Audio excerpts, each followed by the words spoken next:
Now I feel better. He hasn't lost tonight. Chris Edson's here. Chris Edson.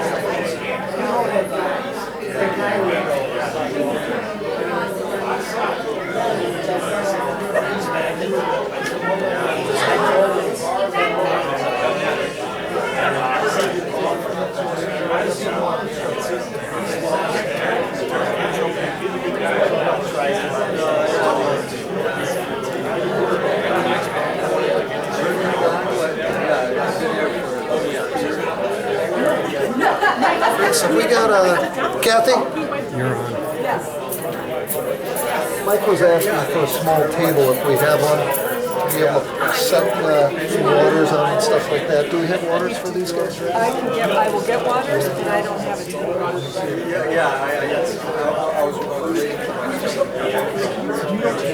Yes, this is his daughter. She's a sophomore high school. I was about to walk into the We're open, we're always open. Only Nadinsky. Only Nadinsky. Okay. Let's find things. Get in there and get some spots, will you?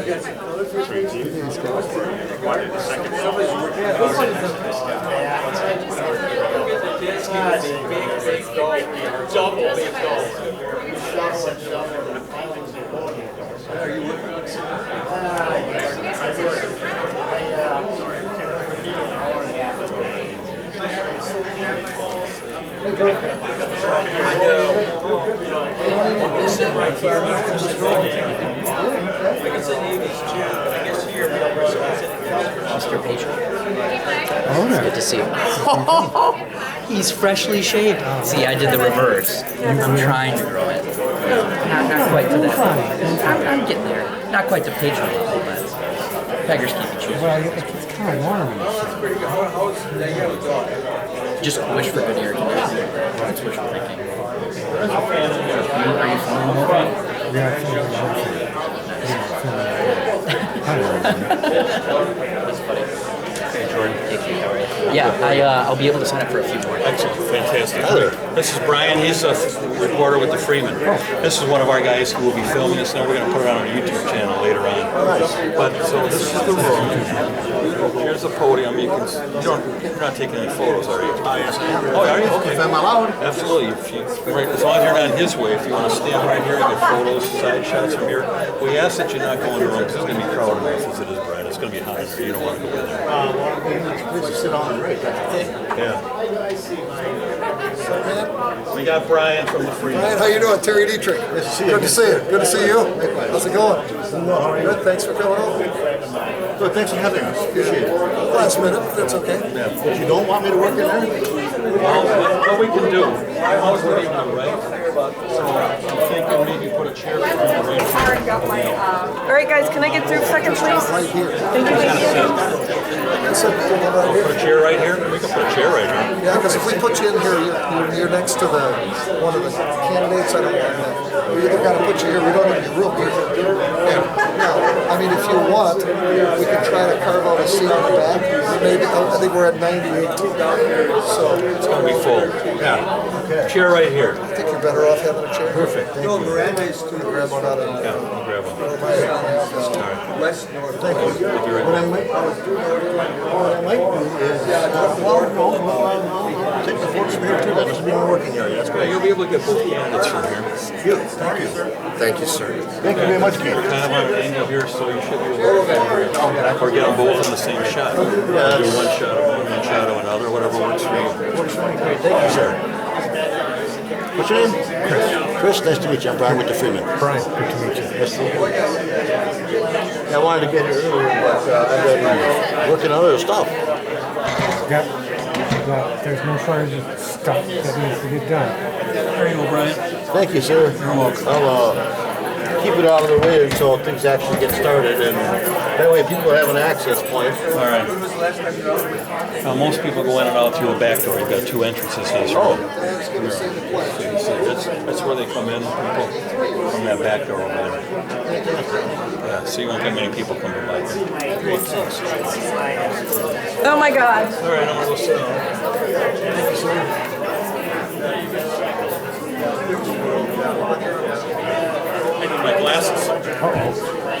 scene out here?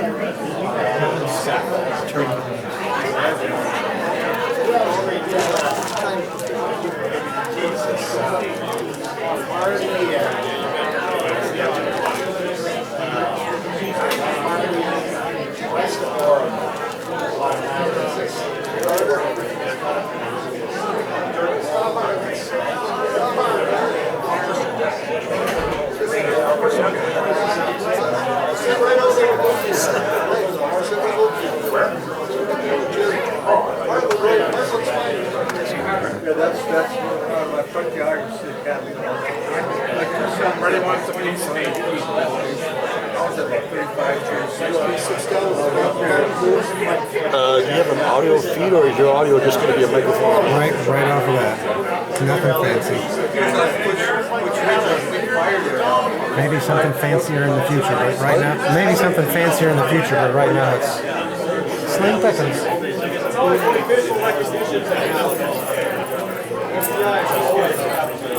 If you got these, you want time to kick me out, so you're going to contract this out.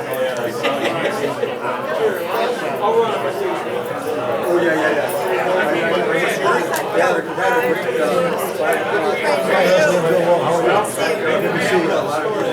yeah, what is that? I don't know why it moves so fast. That's Star Pass. Star Pass. Yeah, I'll just 4 hours. I'm gonna be there if I stand here by my house, man. You're gonna be there, right? Sorry. Okay. Did you say?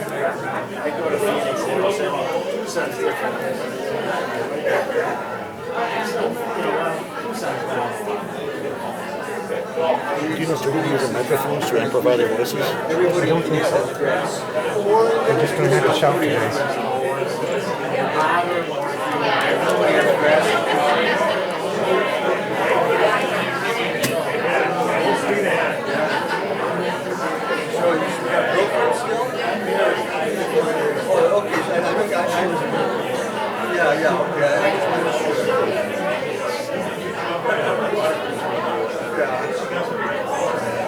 How many we need? We got?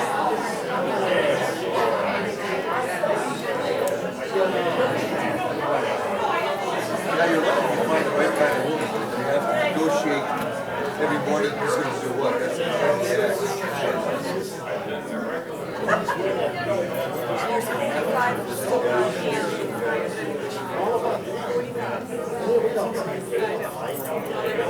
We go? All right.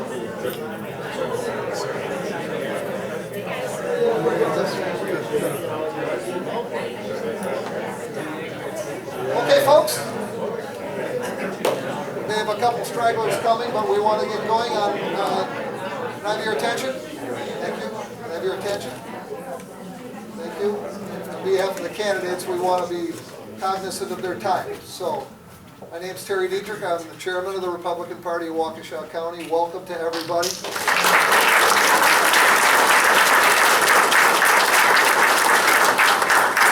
We're going to start our program tonight. We just welcome our two candidates, and they're going to be introduced by our moderator, Kevin Scott, who is also the school board president of Swallow School Board out in the Lake Country.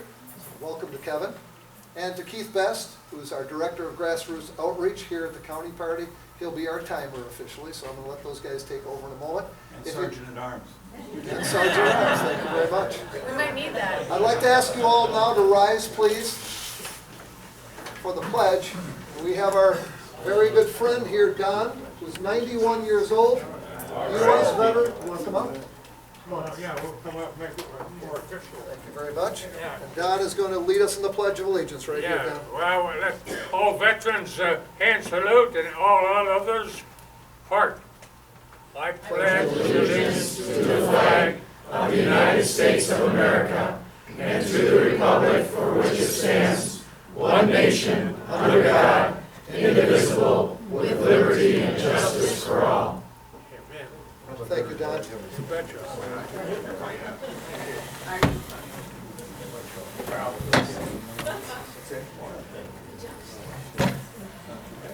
Very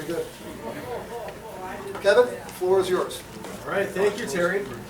Thank you, everybody, for coming out tonight. This is a fantastic crowd. It's great to see everybody so involved. Thank you to the candidates. Let's give those guys a big round of applause.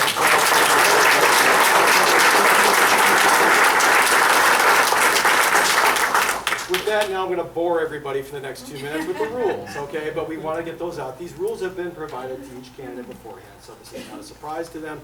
But just so everybody here has a general idea of what we're going to be doing tonight. Okay, so first we're going to start off with opening statements. Each candidate will have the opportunity to provide an opening statement in which they may introduce themselves and provide whatever information they would like regarding their candidacy. Each candidate will get 3 minutes to provide the opening statement. The order in which candidates will do so will be determined by random draw prior to the debate. I'm going to save that for just a little bit of suspense when I'm done with the rules and have some excitement. The Republican Party, then we'll have a question and answer session. At that time, the Republican Party of Waukesha County has prepared 8 questions to which the candidates will respond. Each candidate will have 2 minutes to respond to each question. After each candidate has provided an answer, the candidate who answered first may provide a 30-second rebuttal. Then the other candidate may provide a rebuttal answer of 1 minute. I think that might be a typo, Terry. I think that should be reversed. That's a typo. I believe that should be 30 seconds each. Sorry, I'm like Ron Burgundy. If it's on the page, I'm going to read it. Moderator, Kevin Scott, I will have the flexibility to extend time for rebuttals in the interest of audience understanding of a topic or answer. If a rebuttal time is extended, each candidate will have an equal amount of time to provide an additional rebuttal. And/or I may ask a clarifying question to both candidates if it will help audience understanding of a technical legal issue. The candidates will alternate being the first to answer questions. The candidate that first answers the initial question will be the candidate that provided their opening statement. The topics of the questions tonight, there will be 9 questions, and the topics are these: office practices and programs, past and future, how the legislature may help the office, election integrity, crime and community, background and qualifications, leadership of the office, challenges of the office, Huber closure, and what it means to be a Republican nominee in Waukesha. Then, after we're done with the question and answer session, we'll take a short break. Now, you should be all provided the opportunity to write down questions if you have them as we go along here. I believe Kathy Pape is taking care of that. Once we're done with the initial portion of the evening, we're going to gather those questions, and we're going to vet those questions, and we'll be asking the candidates questions from the audience. Audience members will have the opportunity throughout the debate to write down any question. There'll be a short break of approximately 10 minutes.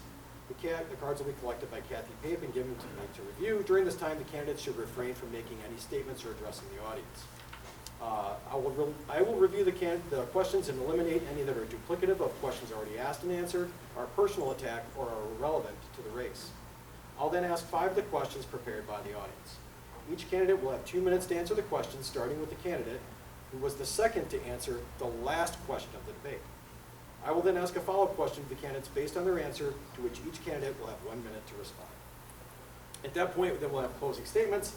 Each speaker will have 2 minutes for closing statements. All right, at this point, we'll have the random draw to determine and see who goes first. I'll start with you, Leslie. Just go ahead and pick either one of those. No, I promise there's nothing unsanitary going on. Sir.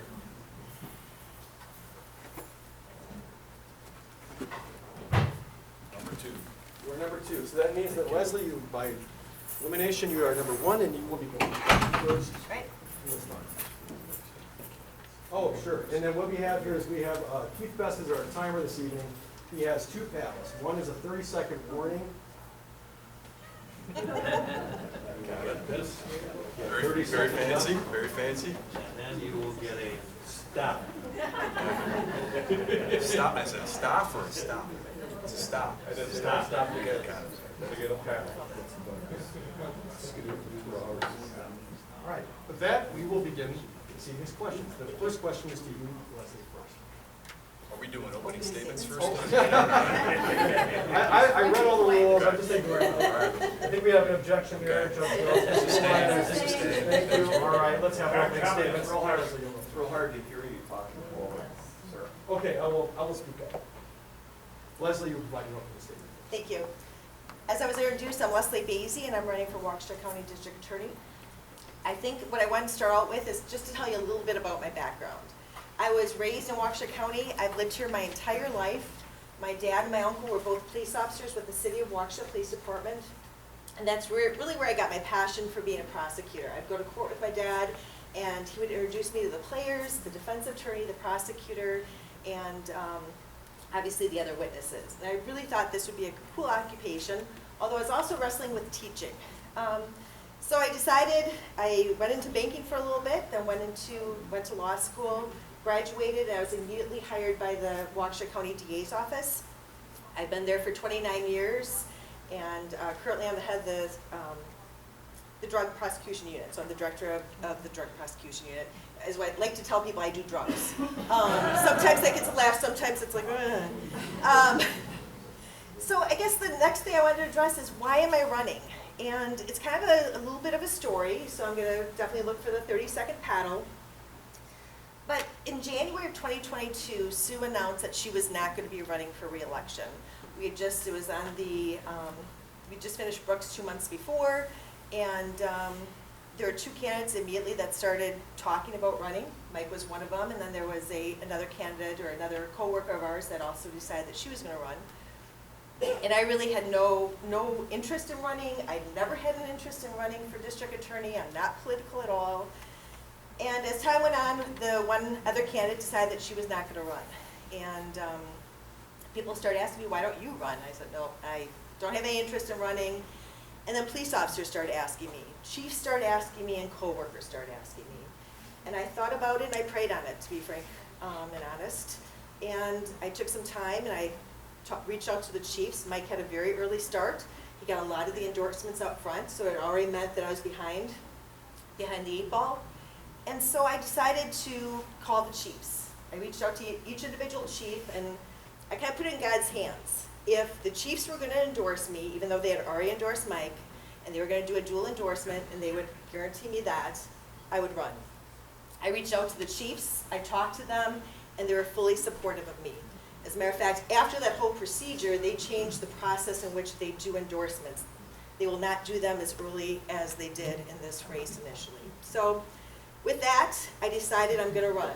And my platform really is holding people accountable, giving victims a voice, and backing the badge.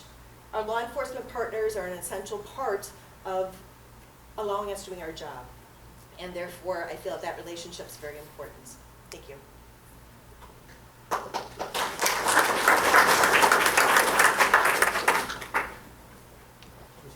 Thank you, Kevin. My name is Mike Thurston. I'm one of the deputy DAs here in Waukesha County. This race is really about leadership and experience. When I was 27 years old, I tried my first homicide case. It was a case involving Freddie Guzman, who was a Brownside Locos gang member. He and his couple of gang members tracked the guy down. He disrespected him and shot him dead. I had the scary idea that I had to flip 2 of these gang members to convict this guy. A month later, I had a father and a son, Ash and Smith were their last names, who kicked a door in, beat a guy down in the kitchen who disrespected him, shot him dead cold. When I was 29 years old, I got assigned to lead the Crimes Against Women unit in Clayton County, Georgia. This is on the south side of Atlanta, a hard, tough place. We think Milwaukee's hard? Come on down to the south side of Atlanta. In Atlanta, I prosecuted 4 double homicides with the DA when I was 29 years old. That is, one, a guy by the name of Lonnie Dawson, who was so upset with his wife that he snuck into the house and he stabbed her and her new friend to death. I can still picture the blood on the walls. A guy by the name of Dario Crosdale. Horrible, terrible cases, one after the next. Dario Crosdale was so upset with his wife, he thought his wife was doing something with the cousin. He came home one night. He had been testing a hammer out earlier at an Ace Hardware store months earlier. He broke his wife's neck with a hammer and shot her cousin to death. Case after case after case after case, grisly cases. We moved here in 2013, my wife and I. We had little baby twin girls. We moved here in 2013 to raise our little baby girls. Our in-laws live right outside of the Madison area. And I got hired in Milwaukee. In the course of 2 years, I tried 30 cases in Milwaukee. I moved from the Milwaukee misdemeanor DV unit in 6 months, quickly promoted to the felony DV unit, quickly promoted after 6 months to the sensitive crimes unit, where we prosecuted 30 cases, terrible, horrible cases. I got hired here in December of 2015 by Waukesha County DA Sue Opper. and I'm deeply honored and privileged. She hired me to supervise and look after our crimes against women unit, our domestic violence unit, and I was the DV regional prosecutor. I'll tell you later when we get into some of these questions about those challenges, but we built that unit up. Conservative DA Sue Opper promoted me to be a deputy in 2019.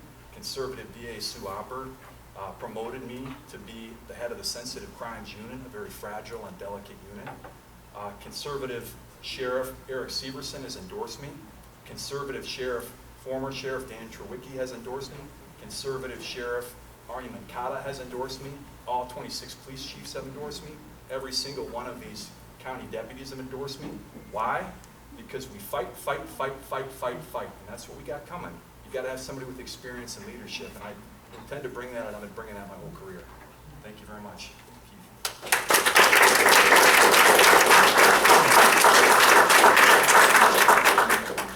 All right, thank you, candidates. Can everybody hear me if I speak forward, or should I stand up and ask the question? You're fine. Okay. All right, so first question, and this is going to go to Mr. Thurston. Yes, sir. Both of you have worked in the Waukesha DA's office for some time. What changes would you like to see implemented in the office by the end of your first term? And how will you evaluate what success and what failure will look like in those endeavors? Thank you. I think this question really goes to like the challenges of our office currently. When I think of the challenges of our office currently, right now it's no surprise we have, I hate to say it, but we have division in our office. It's pretty rare that you have two managers running for the same position. One of the major challenges then is how to reconcile our office, how to bring peace to our office, right? How to lead gently. I mean, we've got great staff currently in our office, but how to lead and bring a fighting style to the management. One of the things that I really look forward to doing, we have currently 3 managers who supervise the 3 different units. My goal is to have 3 hardened trial prosecutors, gals and guys who get after it in the management positions. Try. We have, I'm sorry to say, and I know I started off on a hard tone, we have tough cases that come out here. About 35, 40 days ago, we tried a guy who identified as a girl, who also identified as a vampire, who was sexually assaulting a special needs kid. I mean, I'm not trying to break your heart, but these are the challenges that we have. Really hard cases, and our managers better be able to lead by experience. They also better be able to lead by compassion and pick our folks up. So that's the one major challenge, is that, you know, we've got really good talent, but we've got to lead that talent, and we've got to look after the talent. The other thing is, when it comes to the DA's office, Sue Opper is a great boss, and I love Sue Opper, but I really look forward to the leadership aspect of this position. You know, when I started campaigning 2.5 years ago, some of our executive leadership said, our office isn't connected with the party. Why aren't we connected with the party? Why aren't we not going to all these Lincoln Days and all of our other, so there's a whole bunch of leadership aspect things that I look forward to engaging in, including nonprofits, including our county party, including schools, including faith-based. There's a lot of outreach I think we can be doing too in our office. Thank you. All right, I'll repeat the question for you so that, okay, so again, both of you have worked in the DA's office for some time. What changes would you like to see implemented in the office by the end of your first term? How will you evaluate what success and what failure would look like in those endeavors? Thank you. So I think when we look at the first year, it's really hard, especially in an office that I've been part of for so long, to make significant changes quickly. But I think the number one, this goes against my number one priority, which is holding people accountable. I think that is very important in this county, especially when we have the influx of the Milwaukee County criminals coming over to Waukesha County and impacting our ability to do and keep our community safe. So the first thing I would do is any amendments, we have policies. I will definitely be reviewing the policies that have previously been set. I will be probably changing some policies, updating policies, and then what I'd like to do is I'd like to monitor how the attorneys are actually exercising their discretion in those policies. For example, on all eludings, and I know people keep yelling at me, no one knows what an eluding is, but it's reckless driving. It's when a cop goes behind a car, the car takes off and endangers the public and the other people on the road. We have policies, those don't get amended. That is a policy I will keep. And I will monitor to make sure that the attorneys within our office do not amend those, and if they want to amend them, they can come to me. Obviously, there's rules and there's exceptions to every rule, and I'm not saying we would never do it, but it would be the exception, not the rule. So I think I want to get a grasp on the policies. I want to hold not only people in our community accountable, but I need to hold the attorneys in our office accountable for those decisions. So that would be a major thing that I would do in our office. I think the other thing is, and I think Mike is right. I mean, we do have, there's two managers running, and I think there's some division within our office. And I think we need to sit down as a team, because that's what we are, and we need to figure it out. So that would be the other priority, is bringing us together for the greater good of the office. We all do this job for a good reason, which is to keep our community safe, give victims a voice, and work with law enforcement. And I will continue to do that. Thank you.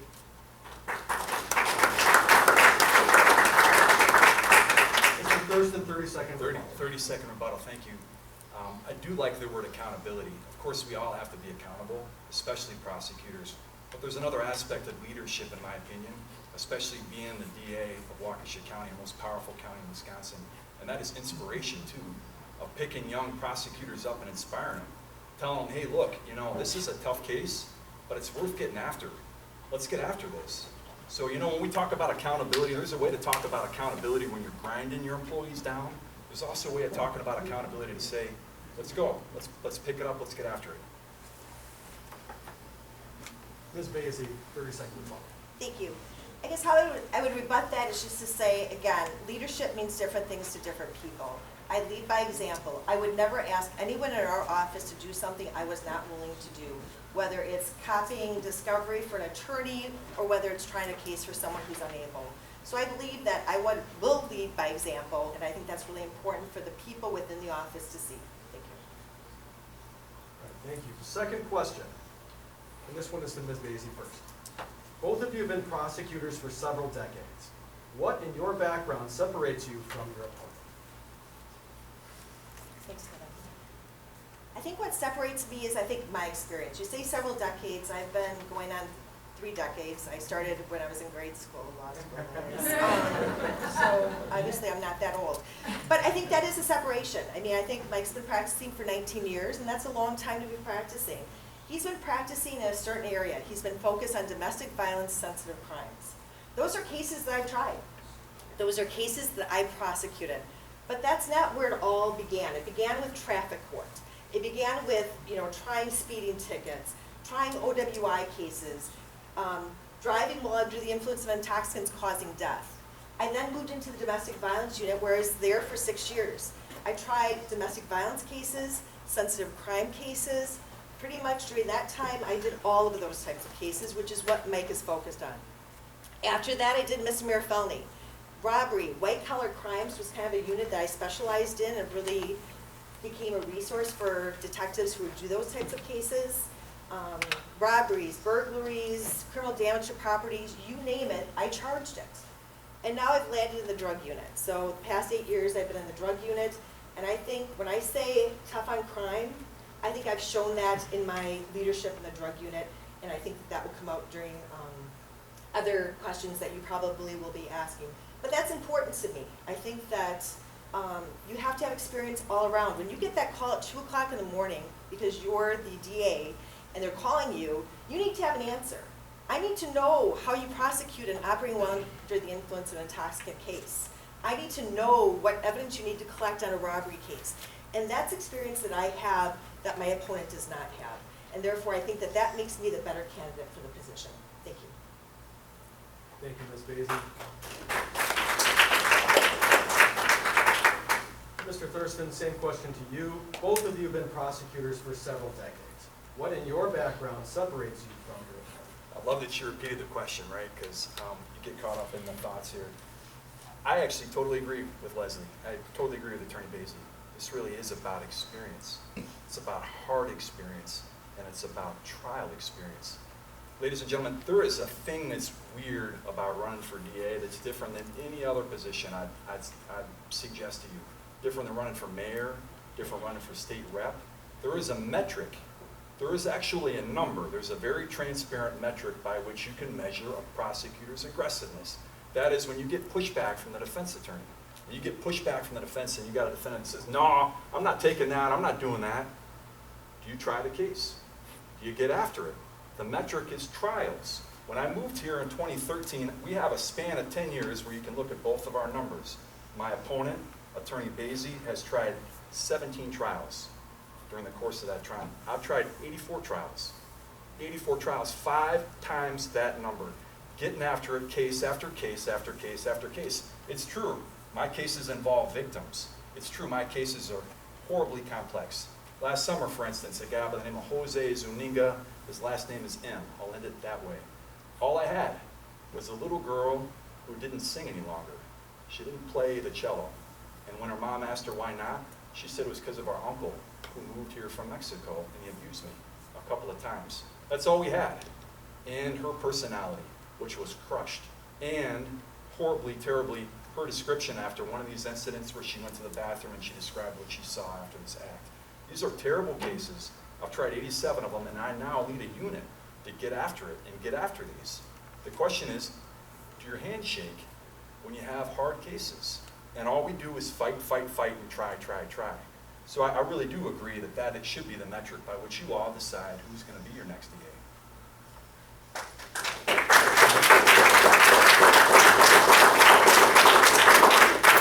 Ms. Basie, 30-second rebuttal. Thank you. I totally disagree with Mr. Thurston. Trials are not the metric as to what makes a good DA.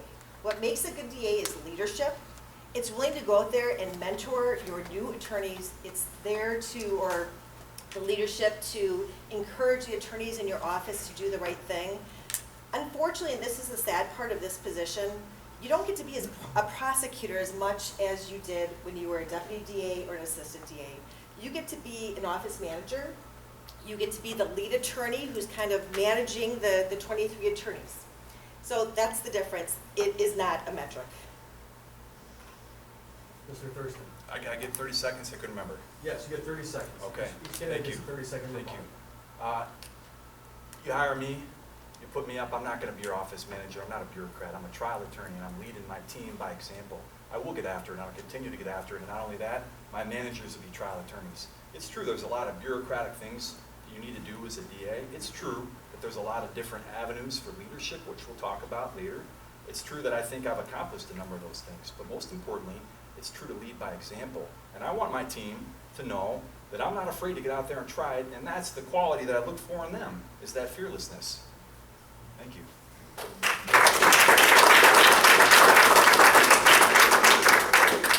right, next question to Mr. Thurston first. This is a leadership position. You are seeking the role as leader of the Waukesha County DA's office.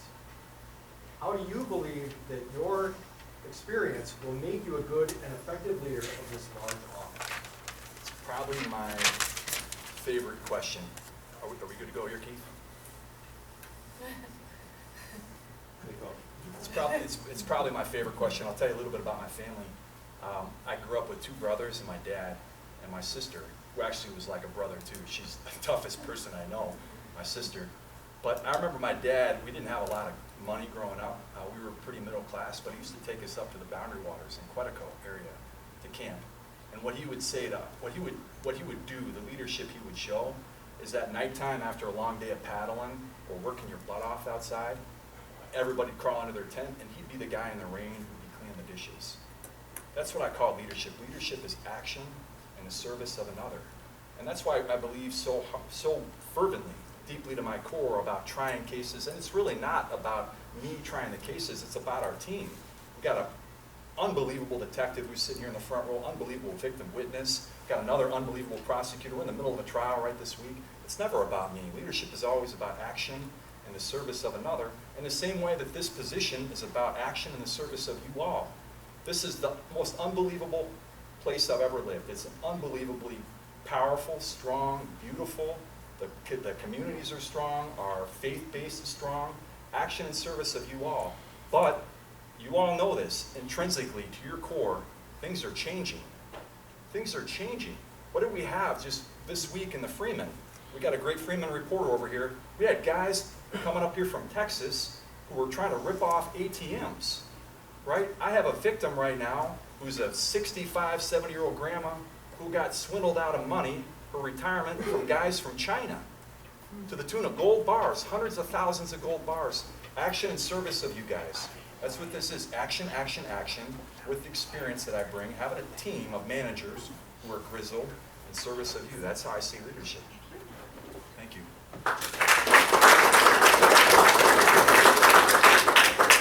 Same question to you, Ms. Basie. This is a leadership position. You're seeking the role of leader of the Waukesha County DA's office. What, from your experience, will make you a good and effective leader of this large office? Thank you. I was I was the first promotion that Sue made when she was appointed district attorney in Waukesha County. She appointed me to deputy DA. Deputy DA is a supervisory role, and she did that, and what she told me is because she trusted me. She trusted my leadership in taking on that role. I did lots of things as I came through the ranks. I took on supervising the interns. No one likes to do it because it's a time-consuming task. I still have my full caseload. I still am managing attorneys, but I did it because it's important to do. And it helped her take the load off of her. I also started a domestic violence fast track program. We received a grant in which we received money to try to clear domestic violence cases quicker. And we did that for 2 years until the grant money ran out, and then we lost 3 positions under, I believe it was Governor Doyle, and therefore we had to stop that program. But again, I've always been looked to lead, to start programs, if there's forms or search warrants that we needed to standardize, people came to me and said, can you work on this project? And I said, I would be glad to work on the project because that's my personality. When you become DA, the leadership part is also being in the community. And it's not necessarily, I've always felt very important about giving back to my community, but it's going to meetings. Anyone that has been a leader of a law firm, of an agency, of a business, will tell you that you have county board meetings that you need to attend. You have the collaborating council meetings that I was just at last week. Sue is gone. I attended that meeting. The budget kickoff meeting I attended for her. That is, again, another thing that you don't realize when you become DA is that there's a lot of those meetings and obligations that you have to attend to. So you can try all the cases you want, but then you're not effectively managing the office because you're ignoring the rest of the job. Thank you. Mr. Thurston, 30 seconds. Thank you. I'll definitely be attending meetings. I'll have my team attending meetings, okay? But what I also want to say is when it comes to lost positions, I was selected as the president of ASP in 2018 and 2019. That's a body that oversees all 400 prosecutors all across the state. And in 2019, we had the honor in front of Waukesha County Courthouse to celebrate 65 new positions all across the state. We achieved that along with a couple of other agencies. Our state reps here, our conservative state reps were there to celebrate. I'm really proud of that. 65 new positions. I was the president of that movement, ASP. And by the way, we got 2.5 of those positions back here in Waukesha, which I'm really proud of. I think that's what we call leadership. Thank you, Keith.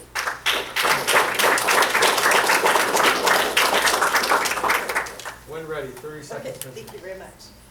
And again, we're going to disagree about this. You want to be all things to all people, it's just not possible. We have to be realistic. And that's the one thing Sue said when she took over as DA. You can't try cases, you can't run an office. Unfortunately, it just can't be done. I'm not going to make empty promises. If I say I'm going to do something, I'm going to do something. And I'm telling you, there's no way to try case after case after case and run an office. I think, do I want to continue prosecuting cases? Absolutely, I do, because that's why I do this job. But again, you have an office to run. Thank you.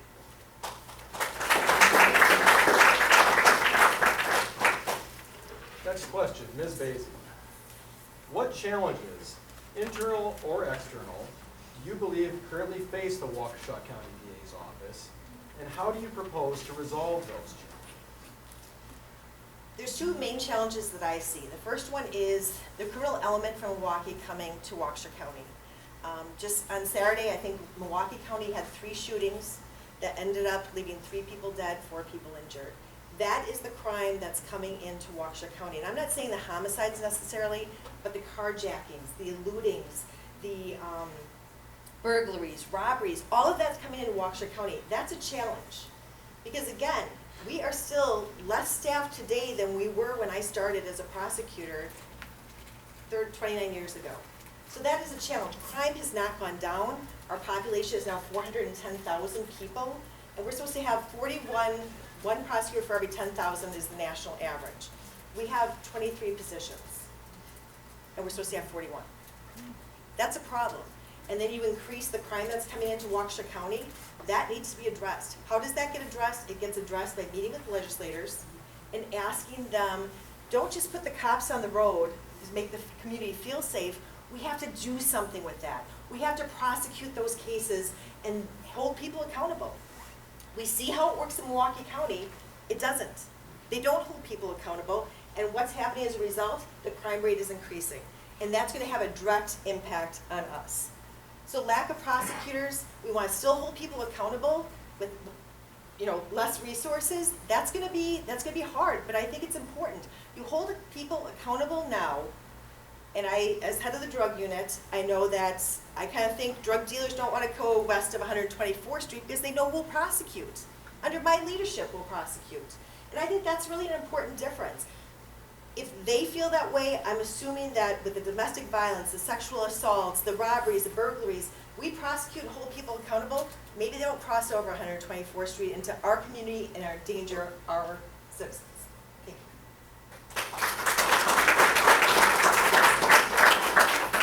Mr. Thurston. So challenges to the office, I do agree that we are understaffed, and nobody wants to hear anybody whining about being overworked. I bet everybody in this room is feeling pretty tired after a long day. When we looked at the numbers, we are 71st out of 72 counties. 71st out of 72 counties as far as prosecutors per 10,000 people. That's sort of staggering.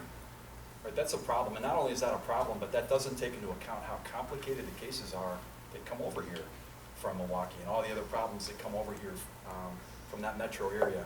We also, though, when I started here in Waukesha in December of 2015, and I'm just going to be real blunt with you, we had folks who weren't always super aggressive, right, or weren't getting after it. One of the big things we had to do with the DV unit is try to talk about how to get after DV cases where victims were recanting, that is, where they say, that they no longer want to prosecute, or where they weren't coming to court, or other, challenges. And over time, we've been able to get after that. Number two, sensitive crimes. When I got elevated to be the sensitive crimes prosecutor, I had a huge caseload backlog from other prior prosecutors. I can say, and I mean no disrespect, but our drug unit in particular has a massive backlog. A massive backlog. My opponent has 103 uncharged cases the last time we talked. Her colleague, and I'm not casting aspersions, has a big backlog.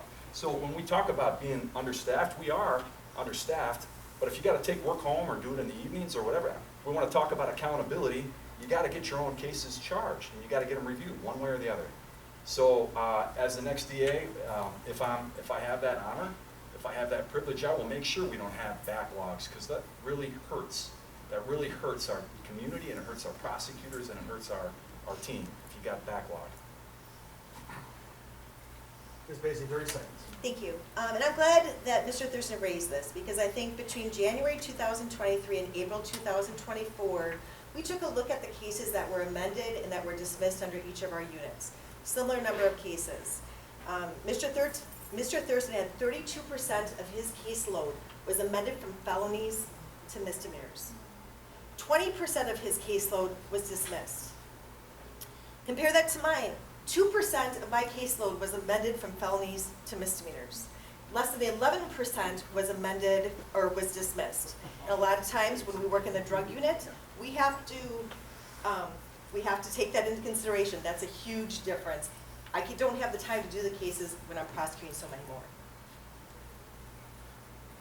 Well, I don't know what that means. I don't have time to do the cases. They're under review. So you better get after them and you better look at them. When it comes to the difference in cases, we're talking about drug cases that have informants that are on video, that are cops who are going to appear. My cases are kids who are terrified to come to court, or who don't want to come, or who are a woman or a female who lives in a complicated situation and may not want to prosecute any longer. I'm dealing with the mass humanity and the challenges that mass humanity brings. And by the way, I've got about 5 under review cases. I charge them, I get after them, and then I try them. Thank you, Keith. Mr. Thurston, next Yes, question. The Sheriff's Department has recently closed the Huber facility. How does that change the role of the Waukesha County DA's office? Okay, thank you. Just a quick overview. Does everybody know what Huber is? We in this world, I think there's some knowledge up here about Huber. Huber is an alternative facility for people to go where they can keep their jobs, essentially. It was a facility where a lot of OWI defendants would go. So you'd get an OWI second or third, you'd be sentenced to 60, 90 days. You'd go there and you'd sleep overnight, and you'd work during the day and come back to the facility. It's an aging facility, I don't know, 50 or 60 years old. What I love about this question, Attorney Scott, is the question to me about Huber is really a symptom of a bigger problem. And by that I mean the sheriff's office, and I've talked to Sheriff Severson about this, was left in a no-win situation. You got a building that's crumbling, and he's got to decide, do I lay off deputies, or do I keep throwing money into a facility that's falling apart? You know, the Huber facility is the closing has affected all of us negatively now, and it's going to continue to negatively affect us. It means it's going to be harder to resolve cases for us. If a guy doesn't get that Huber flexibility, it's going to be harder, to negotiate a case if you're an OWI misdemeanor prosecutor. It's certainly going to be harder on the judges to figure out what a proper outcome is going to be. So that's the symptom. The bigger problem is, I think, it's one about leadership, where I really hope the next DA will be standing with that sheriff. We'll be standing with the sheriff when the sheriff says, we got a problem with Huber, or we've got a problem with pay. I've got a problem with retention of the DA, with my deputies. And that DA is standing right there and telegraphing that to our county supervisors and saying, yes, we're in this together, and these problems that affect the sheriff's department affect us. And vice versa, I hope the same from the sheriff's department. When we talk about staffing, when I talk about discovery clerks and support staff that need a better pay raise, I hope this is us working together.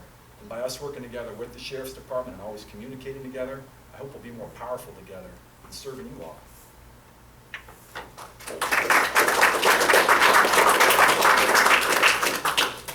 The Sheriff's Department has recently closed the Huber facility. How does that change the role of the Waukesha County DA's office? Well, first of all, we have no jurisdiction. We have no power over the Huber facility. That is the sheriff. That's a sheriff's budget. He prioritizes his budget how he sees fit. And he has prioritized other things above that. And I'm not here to question it. That's his decision. He's an elected official, just like the district attorney is. By example, so what's happening is they're closing the Huber facility, and what they're doing instead is they're putting an electronic monitoring bracelet on defendants. We had one experience, it was in 2018 with electronic monitoring bracelet. It was a domestic abuse case in which the person was given electronic monitoring, and he went on YouTube and found out how to take the bracelet off. He took the bracelet off, left it at his residence, and he went to her house and killed her. That's what we're going to. That's scary. I don't have jurisdiction. I don't have any power to answer that for the sheriff. He's got to figure it out. It's been figured out up till then. I don't know why there's a problem now. I admit that the facility is crumbling, but again, we're a rich county, and we need to make that a priority of holding people accountable, and part of that is putting them in jail. I can tell you from my perspective, drug dealers, they don't have jobs. Their jobs are dealing drugs. And the good ones don't use because they can make more profit. So what do we do then?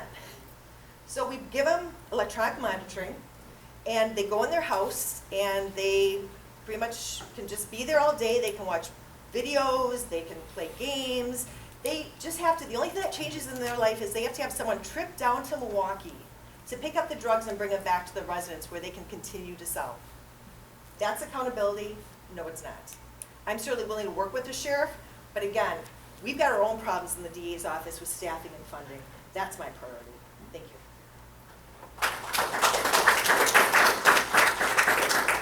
30 seconds, sir. Thank you, sir. I agree, we do have our own problems, but I think it's a really myopic way of looking at the world to say, we've got our own problems, we're going to stick to our own problems. Look, these are problems that affect everybody. It affects the criminal justice system, and it really is one about leadership. It's about one where we say, hey, our partner, why don't we message together? Why don't we message together better? The sheriff is not in charge of how much money gets devoted to the Huber facility. We have a county board and a county executive, and they all set the budget. I just think there's got to be good messaging together, and that's leadership.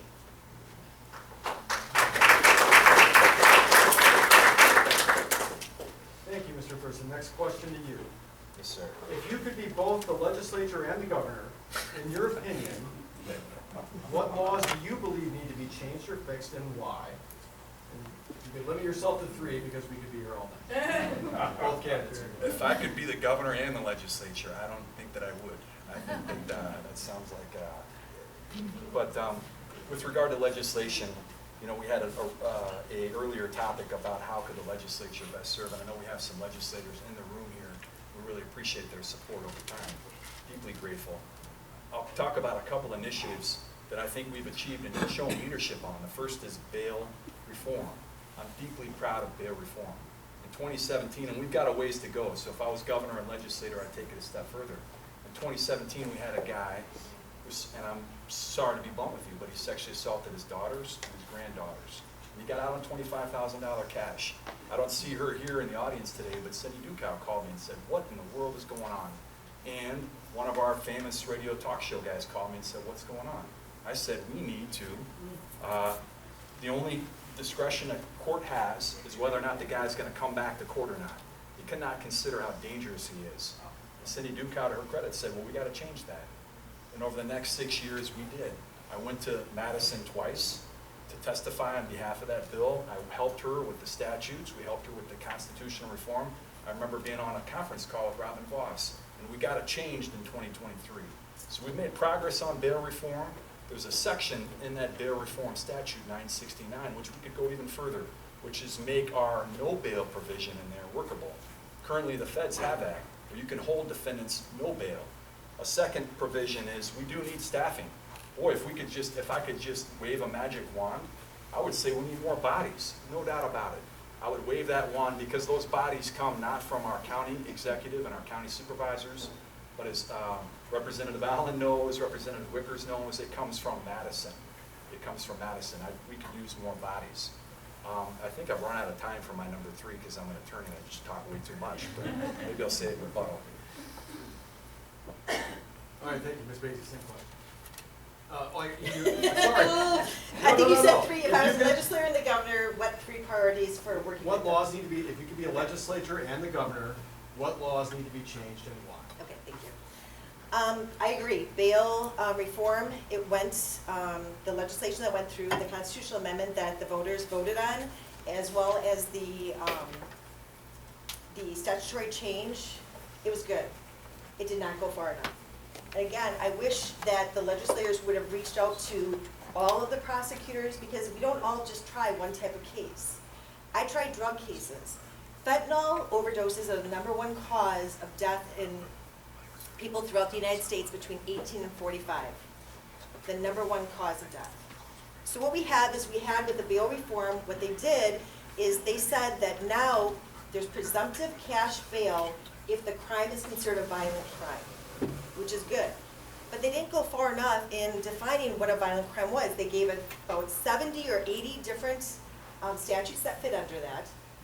But delivery of fentanyl wasn't one of them. The #1 killer of people between 18 and 45, that's not considered a violent crime. What is considered a violent crime is threatening to damage certain people's property. So that person is presumptively going to get cash bail, but someone who's delivering fentanyl in our community is not. The other thing is reckless driving. We call it eluding, reckless driving. You flee from the cops, you endanger other people's safety, not included. That's sad. And that needed to be. More prosecutors need to be talked to because we don't all just do sensitive crimes. We do everything, and those are just as important, and they pose a danger in our community. The second law would be truth in sentencing. When I first started, we created this law, truth in sentencing. 10 years meant 10 years. 20 years meant 20 years. That's gone. Now we have all this prison programming that they're just expanding under Governor Evers that people can get out early. I just had someone that was given a prison sentence of 6 years. I think he'll be out in under a year. That's wrong, and we need to change it. Right. Mr. Thurston, 30 seconds. Yeah, I don't think this is so much of a statutory change as it would be from the governor's office, sort of a governor approach, but we do have a problem with probation and parole right now. And I don't know exactly what Department of Corrections, what the problem is if we're just so overcrowded in our prison systems, but they're not revoking enough defendants. we're just not revoking enough defendants. We've got defendants who are out on extended supervision, who are out on probation, who are committing crimes left and right. I have a colleague here from Milwaukee in the Milwaukee DA's office. It's just staggering to think that you can commit new crimes while on supervision and not be revoked, right? That's outrageous, so we strengthen that. Sorry. No, thank you. All right, Ms. Basie, 30 seconds. Thank you. I agree, probation, parole, again, that's not my area. Department of Corrections oversees probation, parole. They're the ones who make those decisions. And I agree. I think it's our governor. I think you have a Democrat governor who's soft on crime and wants to give people chance after chance after chance, and to no good. I mean, we keep seeing those same people reoffending and reoffending and reoffending, and people wonder why recidivism's up, because there's no accountability. Thank you.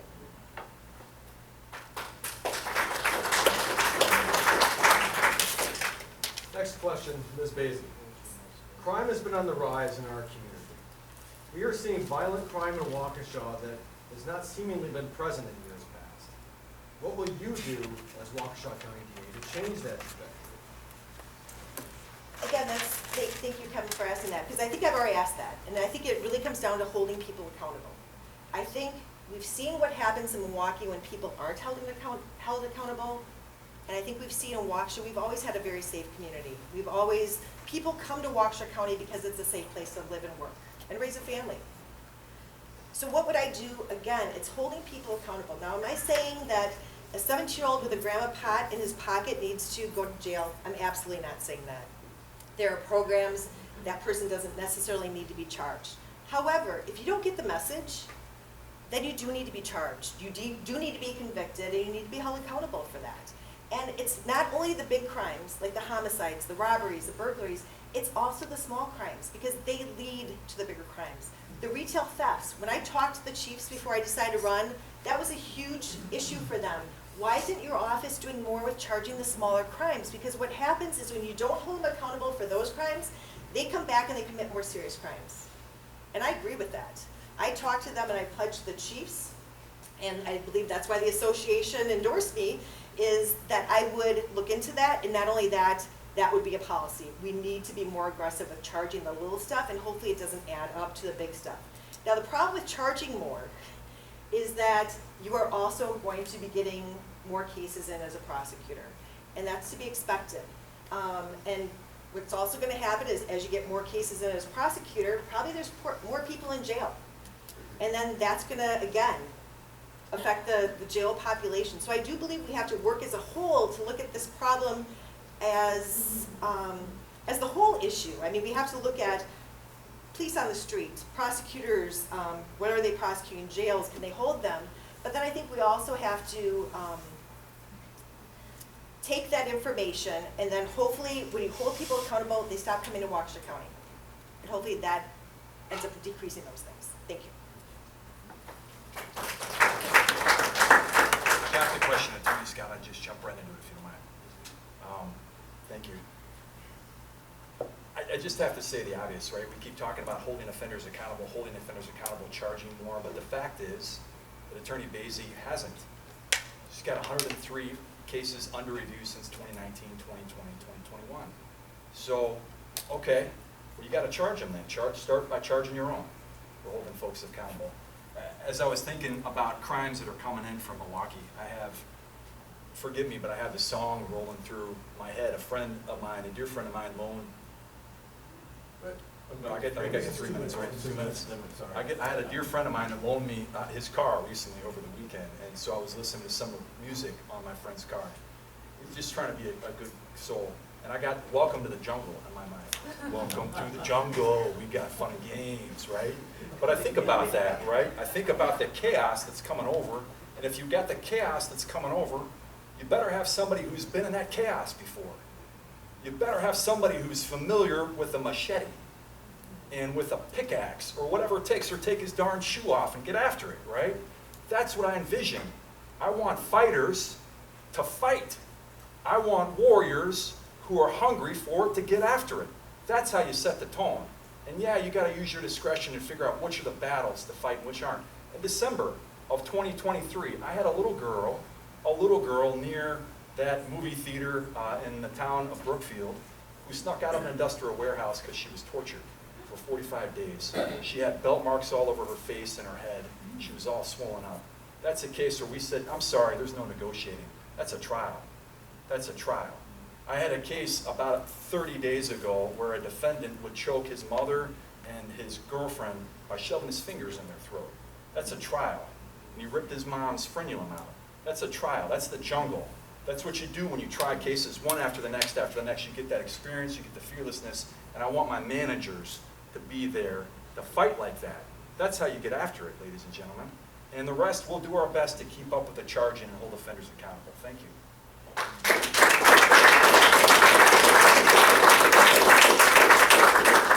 you. So 300 review, what I can tell you, if you've worked in the drug unit before, people work. They try to work on their charges to get them lessened. We hold those. We don't charge those until they're done working. We need confidential informants in order to do drug buys. Drug dealers don't sell the cops. Just the fact. Now we talk about fighters. We need fighters to fight. 50% of his cases are either being dismissed or the felonies are being amended to misdemeanors. That's fighting the fight. No, it's not. Thank you. Mr. Thurston, please. Thank you, sir. It's as simple as this. It's the numbers. In the last 10 years, Deputy Basie has tried 17 cases. 17 cases. That's less than 2 a year. I've tried 84 cases. My cases are sexual assaults of children. My cases are sexual exploitation. My case, Muhammad Wadar was the defendant who drove up from Chicago and climbed in a woman's bedroom window and assaulted her in the floor of her bedroom. That's what I'm talking about. 5 times the number of trials. Simple as that, plain as day. Thank you.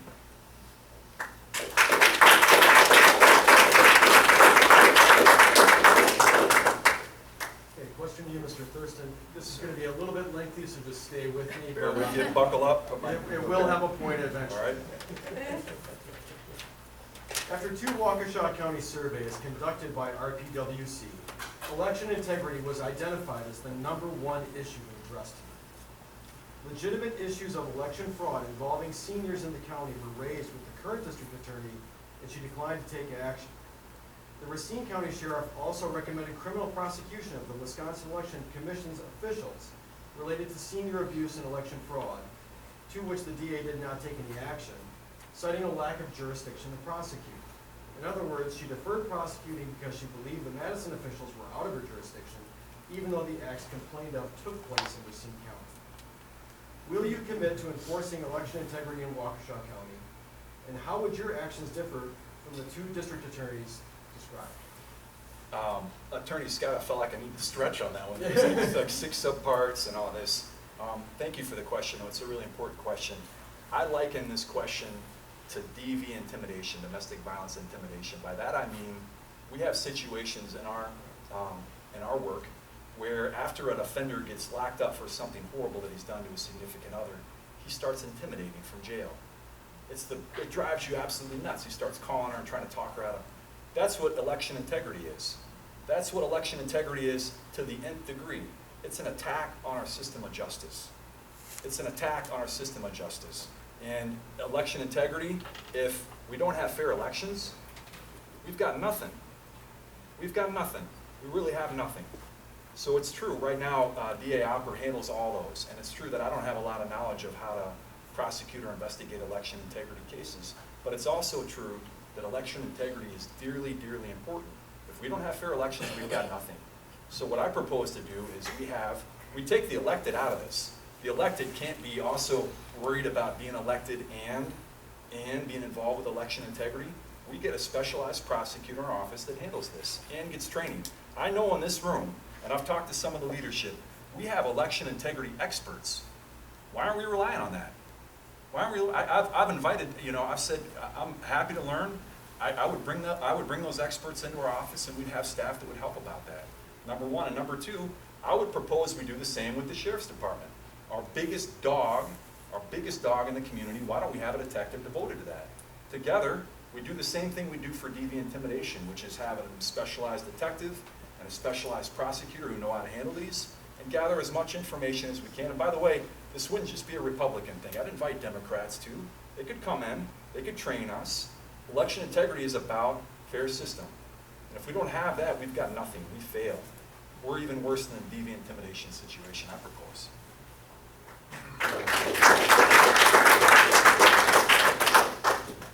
After 2 Waukesha County surveys conducted by RPWC, election integrity was identified as the #1 issue to address tonight.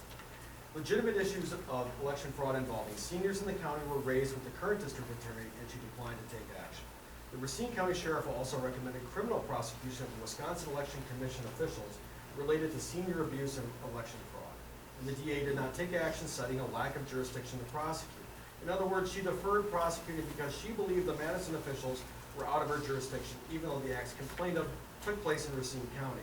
Will you commit to enforcing election integrity in Waukesha County, and how would your actions differ from those of the 2 district attorneys described? Absolutely, I agree with Mr. Thurston that that is important. I worked on an election integrity case under a prior district attorney, and it was. I mean, I think that became the issue. Do we have jurisdiction? And my answer was yes. Unfortunately, the district attorney's office that was in charge of it said no. So I think I've shown by my prior leadership, and again, that wasn't the popular decision, but it was the right decision for me to make. Now again, it ended up not being my call. In terms of having a special prosecutor in our office to handle these cases, I strongly disagree with that. The DA is the elected official, and we're the ones who need to make that call. The buck stops with me. It should not be given to another prosecutor who has special training. The DA should have that special training. In running for this election, I had to review the statutes. I had to look at them. We talked, or Mr. Thurston talked about, the elected person should be out of it.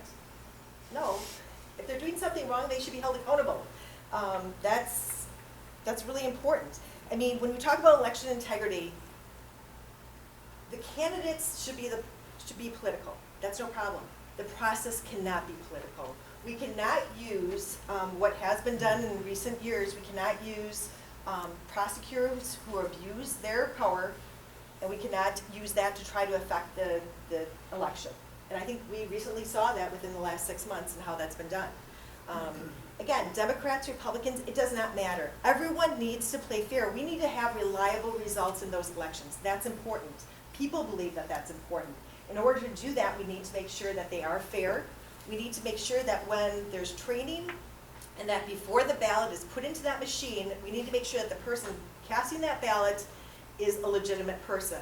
And when we're counting the ballots, we need to make sure that those ballots were filled out by legitimate voters. And I think that's the 2 areas that we really need to focus on, because I think that has been a problem with election integrity in the United States.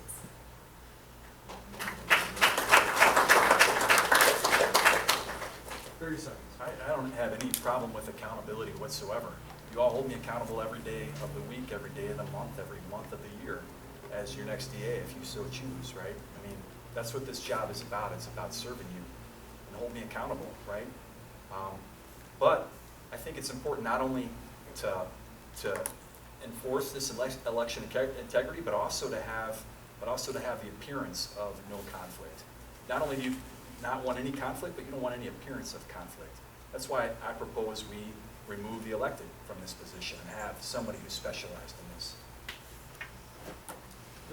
Thank you. Again, I think what I would say is we talk about having someone in the Sheriff's Department who specialized in it. We actually have that. We have an investigator from the Sheriff's Department in our office who does all of our election integrity investigations, and then he works with Sue Opera in terms of deciding whether or not charges will be issued. I think that's very important to have someone who's specialized in it.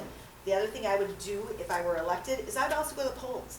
We did that one year when I probably mid-career, and we went to the polls. We did, half of our staff went to the polls to see if there were problems. And I think that would be very effective in holding people accountable. All right, final question. Ms. Bates, this is a forum hosted by the Republican Party of Waukesha for the candidates to discuss their qualifications to be the nominee, the Republican Party nominee, for the district attorney for Waukesha County. What would that mean to you personally to be the Republican Party nominee for a Waukesha County office? Obviously, that would be, I'd take great honor in that. I mean, I think what is important to realize is you have to look at the candidates. Who's conservative? If John Chisholm comes to Waukesha County and puts an R at the end of his name, does that mean he's a Republican? Does that mean he's a conservative? I think we would all say no. So then we have to look at What's our background? I've always been the conservative candidate. I've always been the person who's held people accountable. So then we need to look at the opponent. What has he done? While he's been living and working in Waukesha County, 4 of those 5 donations that he made to John Chisholm have been done. I give to causes that I believe in. I give in causes that I want to further. I do not agree with John Chisholm's policies. I don't agree with what he's doing, and they do not belong in Waukesha County. So when we talk about how do I feel honored. But I also feel that you have to be the conservative candidate. You can't just say, I'm conservative and put the R at the end of your name. I think you demonstrate it by your actions. And my opponent has not demonstrated that. We do not need Milwaukee County and Waukesha County. I feel very strongly, and that's the reason I entered this race, is because Milwaukee County policies do not belong here. If you want to say you forgot about 4 of the 5 donations, and that the one you do recall is for the worst candidate, who happens to be the conservative candidate, interestingly enough, fine. But again, you have to look at the background. My opponent has donated to, every candidate he's donated to has been a Democrat, except for when the month after, or the month of Sue's announcement that she was not going to be running, that's the first time, when I've looked throughout the United States, that's the first time he donated to the Republican Party or a Republican candidate. I didn't know what a rhino was when I first started this. I do now know what a rhino is. Thank you.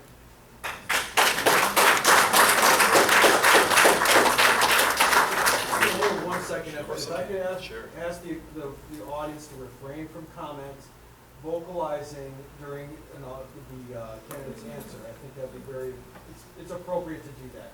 You can applaud at the end, you can approve of what they say, but please don't chime in. Thank you. Mr. Thurston, 2 minutes, same question. This is a Republican forum, or this is a forum hosted by the Republicans. I'll just launch into it. I got the question, Attorney Scott. Thank you for the grace. I'm really glad we're airing this out, honestly. I'm really glad we're airing it out. And we're not airing it out as trolls, and we're not airing it out online. We're not airing it out, in secret, or we're not. Listen, John Chisholm has been a major disappointment. He's been a real disappointment.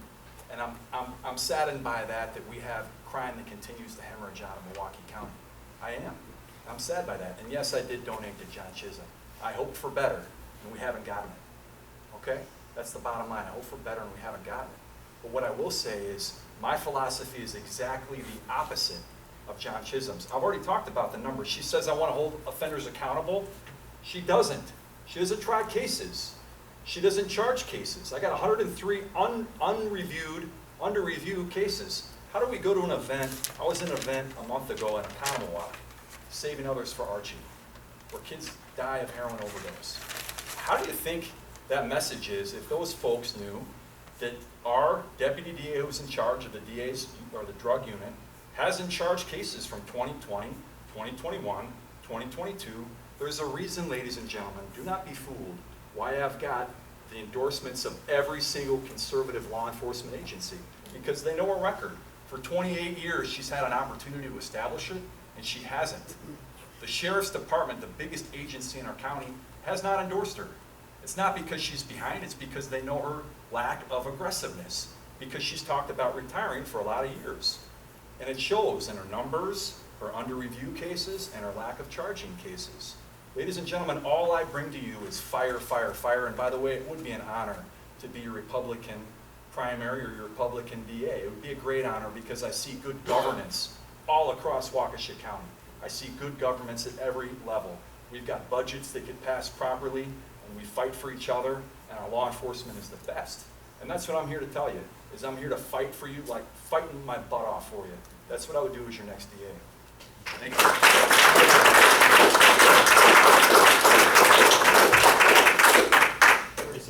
So I don't know where my opponent gets his number, 17 cases, that's false. He didn't open, well actually someone from our office, one of his co-workers' husbands did an open records request with the clerk of courts. And what we found out is that actually that number in the last 10 years is much more than 17. It's over 40. I did respond to this. The cases that he did not count, the cases that I tried for other people. Talk about Archie Badura. I prosecuted that case. I was on that case. I don't think the Baduras would say anything bad about me or the cases that I'm handling. Again, what I would say is I have a much higher caseload because I don't dismiss or miss. That's 30 seconds. Thank you. Thank you. Just very briefly, I propose to the party, honestly, I propose we put our numbers on the website. Let's be transparent about it. If you say you've got 170 trials, then clearly you have a list. Tell us what the list is. Don't just say, oh, no, I don't have time now to give you the numbers. Well, you had time to put 170 together. Tell us what your list is so we can look at how many cases you actually, or are they all just traffic? They're just traffic cases. Tell us what your list is. I've tried over 134 cases total. We did open records request. I've tried 84 in the last 10 years. She's tried 17. Thank you.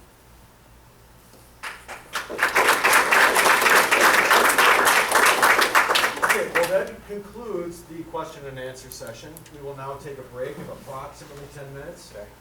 We will evaluate and gather and evaluate the audience questions. So everybody can take a little rest. I'm supposed to remain here, right? Attorney Scott? Can I mingle? You can do whatever you want. Okay, thank you. Thanks for coming.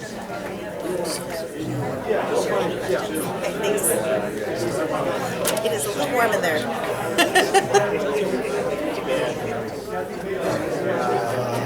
Somebody should get her some more water.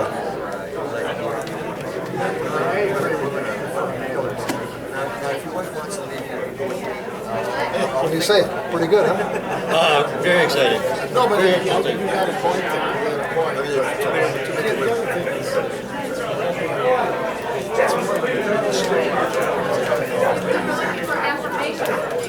had a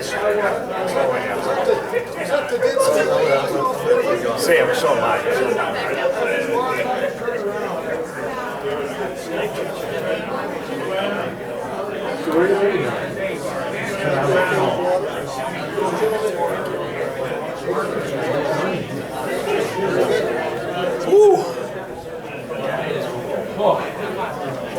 We should invest in some stronger pieces, you know. Okay, I was like, Don't criticize. Don't criticize. Say, hey, look, great job that you got 100 people here. Fantastic thing. How are you?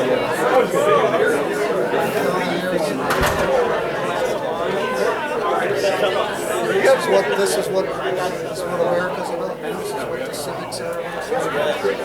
I had a question and I had to change it. I see. I had a question. Oh, yeah. Get rid of the social media. It's cool out here. Maybe I'll talk to you. You're missing. Terry, I'm going to go to your office.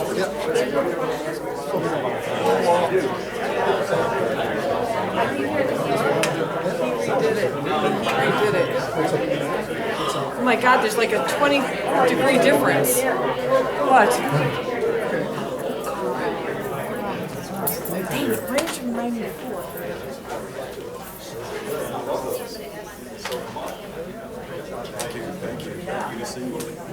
Sorry. Did that woman harass you? Certainly not. Okay. Well, you can do it. You can put up with it, right? It's warm back there. As long as it's just once. Oh my gosh, it's so cold out here.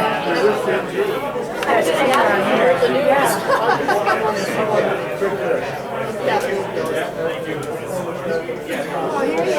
I couldn't get out. Where did Kathy go? I don't know. That way. Here, she's just standing next to me. Kathy's right here. Kathy Payne. Kathy Payne. Oh, the wrong Kathy. Oh, okay. How's it going? How are you, Mr. Cook?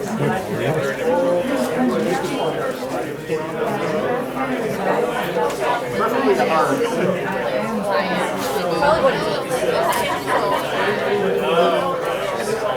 I know.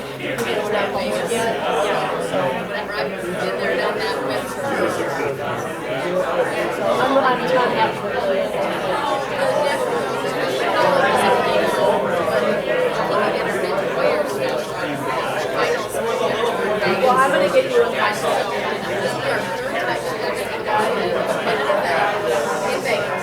because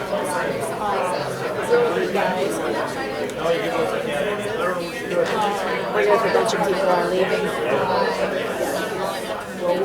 Saw a bunch of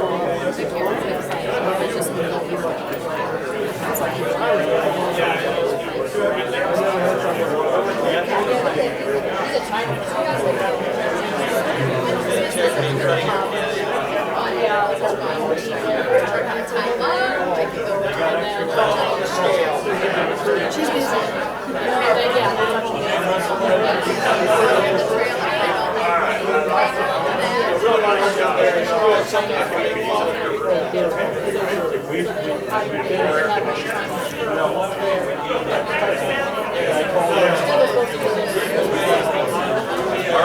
Hi, man. How's it going?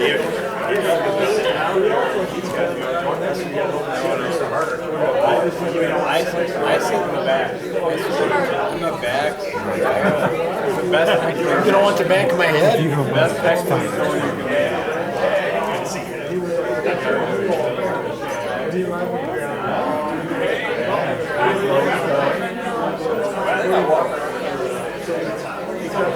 position you can get. They did that. Bob was damn near I checked out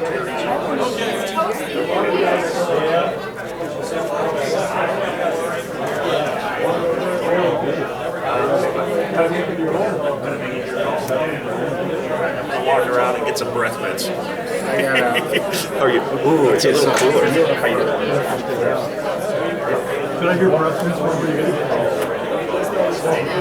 Why?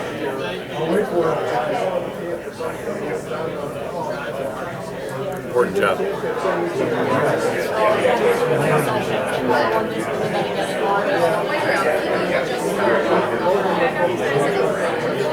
No, I know. Mr. John goes too. I think I know you. It's just like guys are out of this school. Because I didn't and that's what they have in all the coaches this time